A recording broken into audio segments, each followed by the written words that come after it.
Assalamualaikum warahmatullahi wabarakatuh. Kami dari kelompok satu akan mempresentasikan studi kasus implementasi keselamatan dan kesehatan kerja di industri minyak dan gas bumi dengan judul Analisis Penerapan Sistem K3 pada Haliburton di Duri, Riau. Next.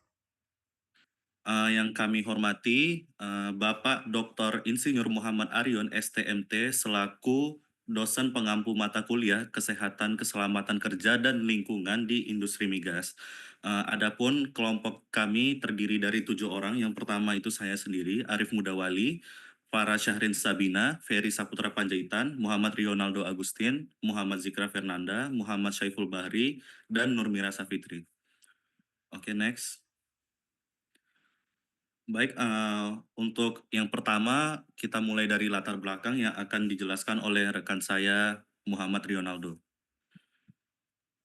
Oke, baiklah, kita masuk ke latar belakang.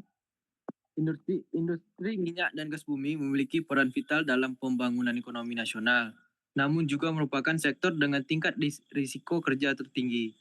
Penggunaan peralatan berat, teknologi pengeboran kompleks, tekanan tinggi, dan bahan kimia berbahaya menciptakan potensi bahaya yang signifikan.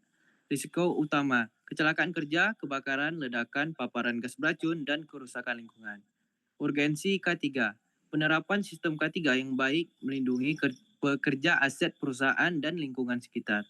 Fokus studi, analisis implementasi K3 pada Haliburton di wilayah operasional Duri, Provinsi Riau.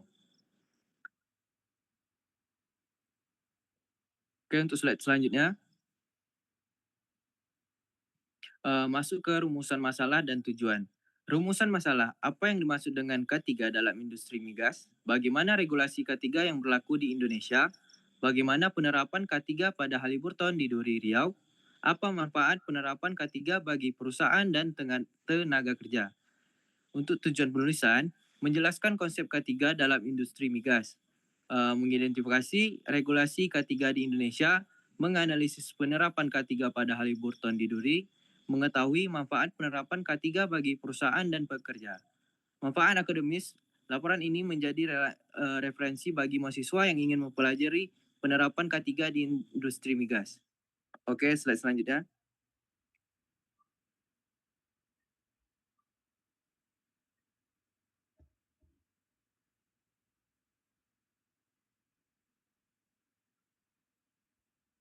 Masuk ke pengertian K3L di industri migas. Kesehatan, keselamatan kerja, dan lingkungan K3L adalah sistem yang bertujuan melindungi tenaga kerja, peralatan, serta lingkungan dari potensi bahaya selama proses kerja berlangsung. Yang pertama itu ada keselamatan kerja, itu mencegah kecelakaan akibat peralatan, kondisi lingkungan berbahaya, atau kesalahan manusia. Kesehatan kerja, menjaga kondisi fisik dan mental pekerja agar terhindar dari penyakit akibat paparan kimia, kebisingan, atau suhu ekstrim. Selanjutnya, pengelolaan lingkungan. Meminimalkan dampak negatif industri terhadap lingkungan seperti pencemaran udara, air, dan tanah. Oke, selanjutnya diserahkan kepada moderator.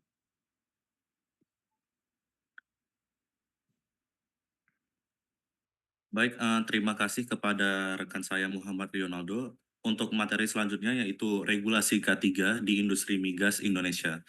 Nah, pemerintah Indonesia telah menetapkan berbagai regulasi untuk memastikan penerapan K3 berjalan dengan baik di seluruh sektor industri, khususnya migas.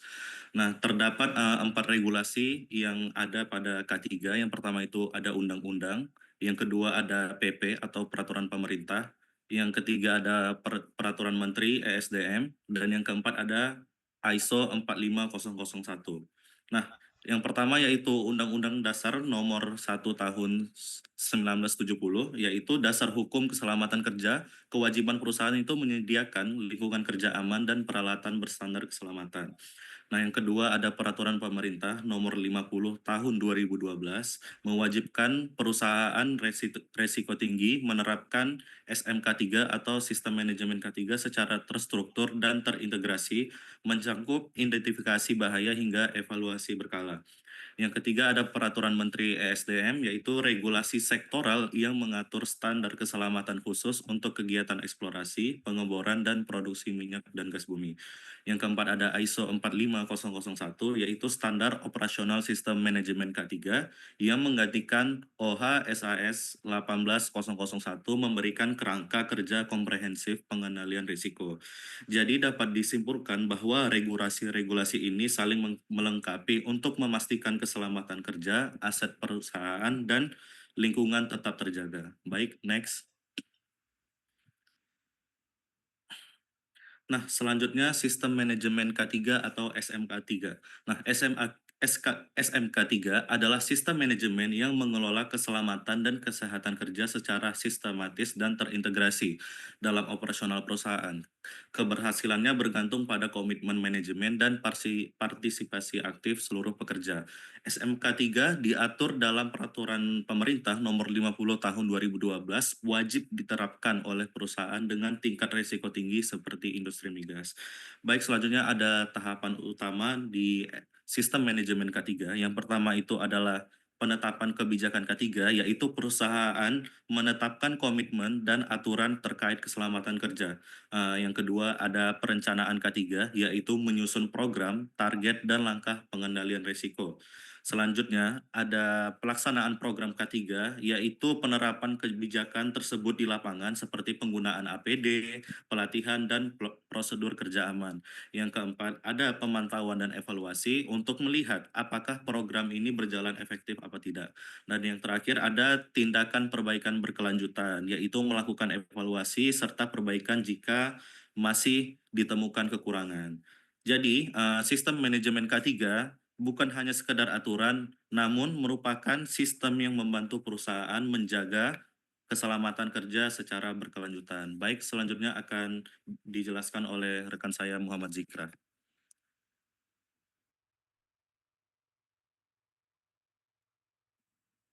Baik, selanjutnya saya akan membahas mengenai standar internasional ISO 45001. ISO 45001 diterbitkan oleh International Organization for Standardization pada tahun 2018. Standar ini menekankan keterlibatan seluruh elemen organisasi dari manajemen puncak hingga pekerja lapangan. Pendekatan pada standar internasional ISO 45001 ini dimulai dari plan atau perencanaan kebijakan dan tujuan keselamatan kerja, lalu do atau pelaksanaan program keselamatan kerja, lalu cek, pemantauan dan evaluasi kinerja ketiga, dan act atau tindakan perbaikan berkelanjutan. Plan, do, check, act atau PDCA ini memungkinkan organisasi melakukan evaluasi berkala dan peningkatan berkelanjutan dalam pengelolaan keselamatan kerja. Selanjutnya, saya akan membahas mengenai profil perusahaan. Sejarah Halliburton. Halliburton didirikan oleh R. P. Halliburton di Dunsen pada tahun 1919. Lalu pada tahun 1920 hingga 1921 berganti nama menjadi Hawco. Metode penyemanan sumur memperoleh paten dari pemerintah Amerika Serikat. Selanjutnya, pada tahun 1926, ekspansi internasional pertama ke Burma atau Myanmar menandai langkah awal menjadi perusahaan global. Lalu hingga kini beroperasi di lebih dari 70 negara, menyediakan layanan eksplorasi, pengeboran, evaluasi formasi, hingga optimalisasi produksi. Baik, selanjutnya akan dibahas oleh rekan saya. Oke, selanjutnya adalah mengenai operasi Halliburton di Indonesia, di mana Halliburton itu sendiri memiliki beberapa layanan utama, dan beberapa layanan utama tersebut mencakup pengeboran atau drilling service, kemudian penyemanan sumur atau cementing, evaluasi formasi dan reservoir, dan stimulasi sumur, serta layanan well completion. Nah, Halliburton telah beroperasi di Indonesia selama beberapa dekade dan telah bekerja sama dengan banyak perusahaan operator nasional maupun internasional, baik di Pulau Sumatera, Kalimantan, dan bahkan di Pulau Jawa. Nah, dari beberapa layanan utama tadi, salah satunya adalah cementing.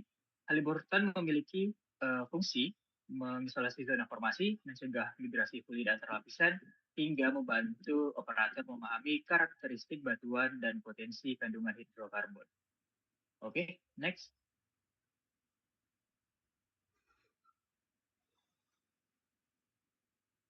Berikutnya mengenai operasi Halliburton di Duri di Provinsi Riau. Nah, di lapangan Duri yang berada di wilayah kerja Rokan merupakan salah satu lapangan minyak tua yang terbesar tidak di Indonesia tetapi di Asia Tenggara dan dikelola oleh PT Pertamina Hulu Rokan atau PHR, dan lapangan ini dikenal sebagai lapangan dengan penerapan teknologi steam flooding dengan skala besar untuk produksi heavy oil.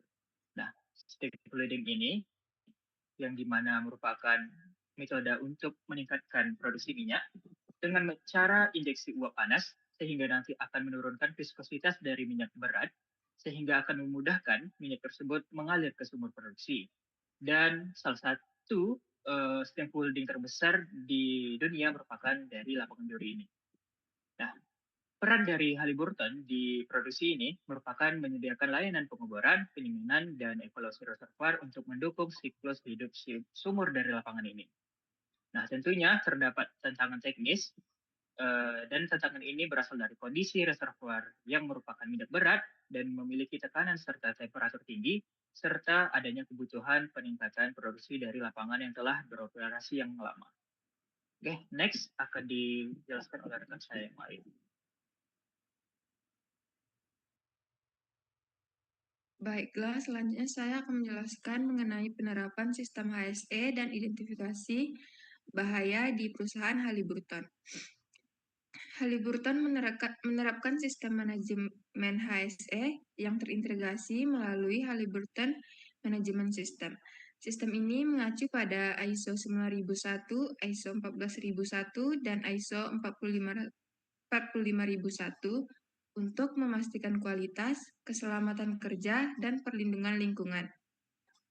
Selain itu, terdapat program Journey to Zero, yaitu komitmen perusahaan untuk mencapai nol kecelakaan dengan menekankan bahwa keselamatan adalah tanggung jawab seluruh pekerja.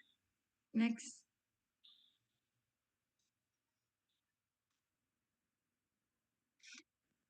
Identifikasi bahaya merupakan langkah awal dalam keselamatan kerja.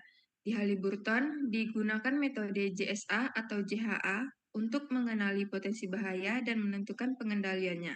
Selain itu, terdapat Stop Work Authority, yaitu kewenangan pekerja untuk menghentikan pekerjaan jika kondisi tidak aman guna memperkuat budaya keselamatan. Selanjutnya akan dijelaskan oleh rekan saya Nurmira Safitri.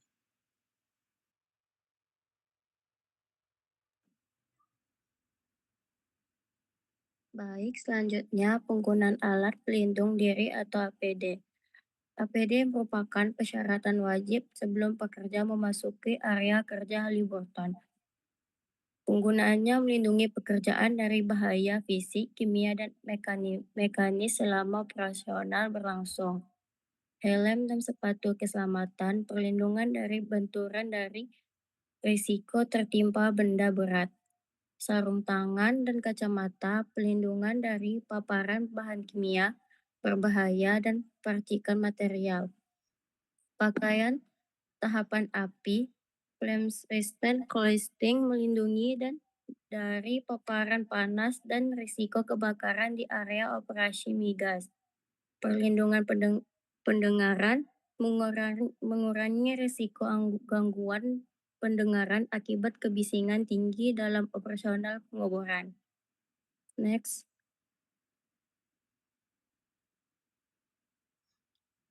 Pelatihan keselamatan kerja.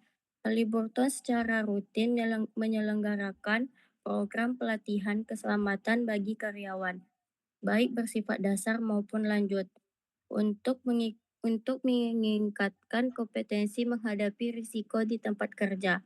Penggunaan APD, prosedur pemakaian dan pemeliharaan alat pelindung diri yang benar, prosedur tanggapan darurat, respon cepat terhadap kebakaran, ledakan, dan insiden lainnya. Pelatihan digital, sistem berbasis online memastikan setiap pekerjaan dapat mengakses materi keselamatan kapan saja. Selanjutnya akan dijelaskan oleh Ferry. Baik, yang selanjutnya itu pemanfaatan penerapan sistem K3, yang dimana penerapan sistem K3 ini terbagi menjadi dua, yaitu manfaatnya bagi perusahaan dan manfaat bagi tenaga kerja. Yang pertama itu bagi perusahaan, terdapat 3 manfaat, yang merupakan mengurangi risiko kecelakaan dan kerugian operasional, menjaga keberlangsungan proses produksi, serta meningkatkan efisiensi operasional melalui prosedur terstruktur. Dan manfaatnya bagi tenaga kerja, memberikan perlindungan dan rasa aman dalam bekerja, meningkatkan fokus dan produktivitas kerja, serta mengurangi tingkat stres akibat kekhawatiran terhadap risiko kecelakaan. Nah, penerapan K3 ini sendiri itu mendorong terbentuknya safety culture atau budaya, di mana setiap pekerja bertanggung jawab menjaga keselamatan diri sendiri maupun rekan kerjanya, menciptakan lingkungan kerja yang aman, produktif, dan berkelanjutan. Next.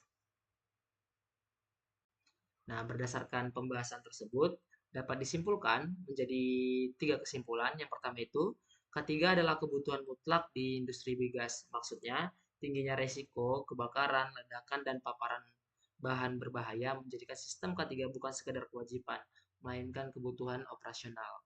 Yang kedua itu, Halliburton menerapkan K3 secara komprehensif, artinya melalui program HSE, identifikasi bahaya seperti JSA atau JHA, Stop Work Authority, kewajiban APD, dan pelatihan berskala yang terintegrasi dalam HMS. Dan yang ketiga itu manfaat ganda bagi perusahaan dan pekerja. Ketiga, mengurangi kerugian operasional bagi perusahaan sekaligus meningkatkan rasa aman dan produktivitas bagi tenaga kerja. Baik, untuk selanjutnya akan diserahkan kepada moderator.